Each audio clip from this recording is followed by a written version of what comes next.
Aujourd'hui, c'est la première séance au Parlement européen ici à Strasbourg. Ça a été ce matin une séance très courte parce que c'est une séance qui est juste une séance d'installation en fait, où le président du Parlement sortant a fait une intervention pour présenter la manière avec laquelle les travaux des prochains jours vont se dérouler. Et les travaux des prochains jours sont consacrés en fait à l'élection du prochain président. C'est la première fois qu'on rentrait dans l'hémicycle de Strasbourg et c'est vrai que moi ça m'a fait un truc quand je suis rentrée. C'est quand même super impressionnant, hein. Déjà la taille de l'hémicycle, de voir tout ce monde. 750, je pensais pas que ça faisait aussi nombreux. Ça reste un moment émouvant que la première journée de la nouvelle législature.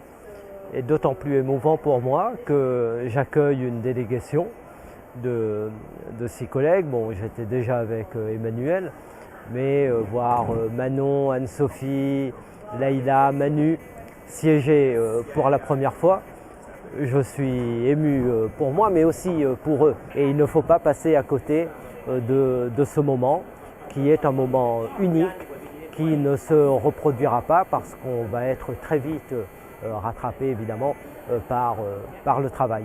Avec notre groupe, on a voulu marquer le coup, notamment sur la question de la protection de ceux qui sauvent des vies, et évidemment à Carola qui a été emprisonnée en Italie et du bateau du Sea-Watch qui a été empêché d'intervenir en Italie pour aller sauver la vie de migrants en mer Méditerranée qui devient un tombeau. Donc on est tous venus au sein de notre groupe avec une petite affichette. Voilà, ça donne un peu le ton de ce que va être notre mandat politique qu'on veut combatif, et pour ça on va utiliser tous les leviers qui sont à notre disposition, et à commencer par simplement, quand on est présent dans l'hémicycle, on est présent avec des pancartes, avec des messages politiques, et on ne se contente pas de siéger et de s'asseoir les bras croisés et dire oui monsieur, oui madame, d'écouter l'hymne européen et puis c'est tout.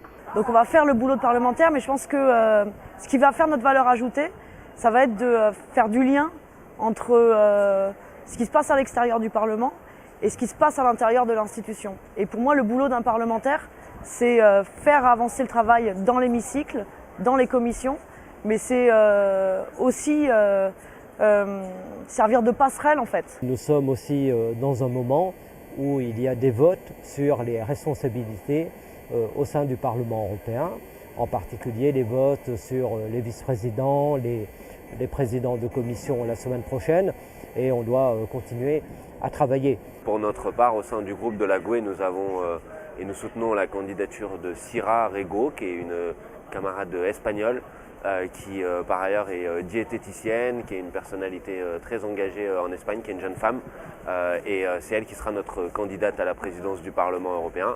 Pendant qu'eux, ils se battent tous pour avoir les meilleurs postes à Bruxelles, savoir qui va être le président de la Commission européenne, eh bien nous on a fait le choix de présenter un projet politique de notre groupe, de la gauche unitaire européenne, en 10 points, qui met l'ambition climatique avec le 100% d'énergie renouvelable, qui met une ambition de protectionnisme solidaire, de lutter contre les accords de libre-échange, de lutter contre l'évasion fiscale, des ambitions aussi en matière de protection sociale, de défense des droits des travailleurs, de défense des droits des migrants. Voilà les ambitions qu'on va présenter avec notre candidature à la présidence du Parlement européen.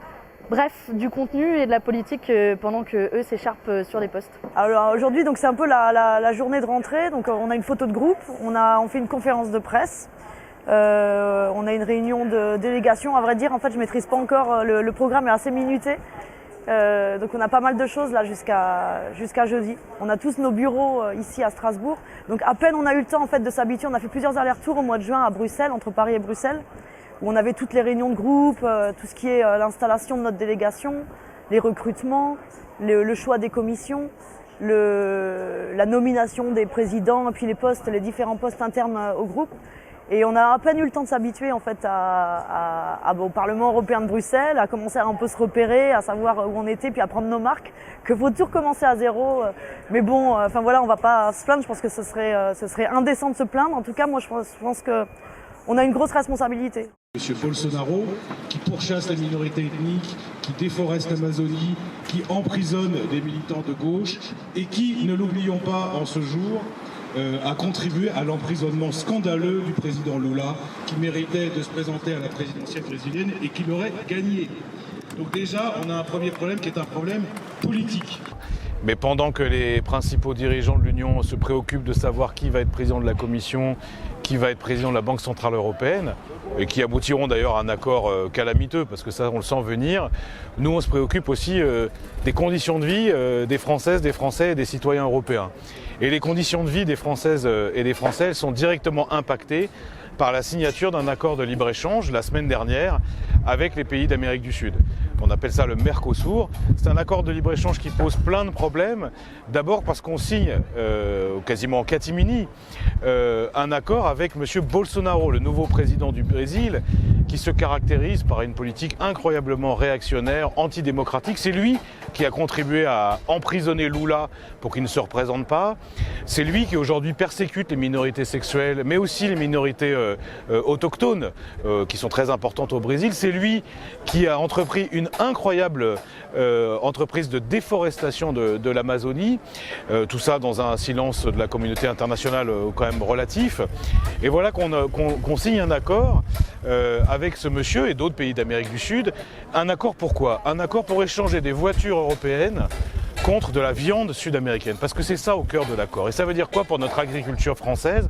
Ça veut dire des milliers de tonnes supplémentaires de viande bovine, ovine, la volaille qui vont arriver sur le marché européen, qui ne sont pas forcément toujours de bonne qualité, et qui vont déstructurer le marché agricole, et notamment français, qui ne se porte pas très bien. On sait très bien que l'élevage français ne se porte pas bien, alors même que tout est fait pour essayer de révolutionner le modèle. C'est d'ailleurs ce qu'on soutient, nous, une agriculture qui soit plus respectueuse du bien-être animal, plus respectueuse des conditions de vie des agriculteurs, plus respectueuse des consommateurs. Tout ça va voler en éclats parce qu'à force d'aligner les accords de libre-échange les uns après les autres, eh bien on est en train de mettre en danger l'agriculture française et l'agriculture européenne. Donc notre mobilisation aujourd'hui, elle est importante, elle est le prélude à d'autres manifestations qui seront plus grosses encore, parce que je suis sûr qu'il y a en Europe et en France des centaines de milliers de citoyens qui ne veulent plus de l'intensification des échanges commerciaux, qui ne veulent plus de ces accords climaticides qui mettent gravement en cause notre environnement, qui veulent un autre modèle de société, un autre système économique. Tous ces gens-là, nous sommes présents dès le premier jour à Strasbourg pour dire qu'il faudra compter sur nous et nous on compte sur eux. Et si on se laisse technocratiser, eh bien jamais on continuera à voir ce que c'est que la vraie vie. La vraie vie, c'est pas être parlementaire européen, la vraie vie, c'est être au plus près des gens, c'est ça la politique. La politique, c'est écouter les gens et être leur porte-voix. Donc être dehors, c'est les alerter. Nous avions dit pendant la campagne que nous serions des lanceurs d'alerte. C'est les alerter sur des décisions qui peuvent être prises et qui vont à l'encontre de l'intérêt humain. Donc il est important de sortir du Parlement européen. C'est notre quintessence à la France Insoumise que d'aller aussi soutenir des luttes, non pas à l'intérieur mais à l'extérieur. Et ça, il faudra continuer et vous pouvez nous croire qu'on va continuer à aller dehors. Moi, c'est la première fois que je suis élue. J'ai jamais eu de mandat, quel qu'il soit. Et là, j'ai envie d'être à la hauteur de la grosse responsabilité, la grosse tâche qui nous est confiée. On est moins nombreux que prévu en députés insoumis dans cet hémicycle. Mais en tout cas, je pense que les gens peuvent compter sur nous pour faire le maximum, pour faire le boulot qu'on aurait pu faire à 15, à 20.